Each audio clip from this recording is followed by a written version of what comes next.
নমস্কার বন্ধুরা, আজ নিয়ে চলে এসেছি সুজি আর ময়দা দিয়ে নাস্তা রেসিপি।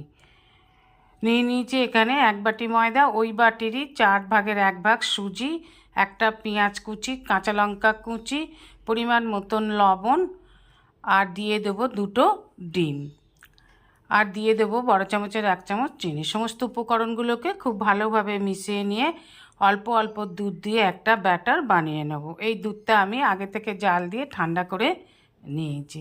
ভালো করে গুলে নিয়ে 10 মিনিটের জন্য ঢাকা দিয়ে দিলাম।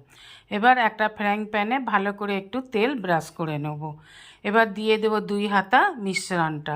এবার যতদূর সম্ভব গোল করে ছড়িয়ে দেওয়া যায় গোল করে ছড়িয়ে দিতে হবে। এক পিঠ হয়ে গেলে আর এক পিঠ উল্টে তারপরে আরেকটু তেল ব্রাশ করে নেড়ে চেড়ে নামিয়ে নিলেই তৈরি সুজি আর ময়দা দিয়ে নাস্তা।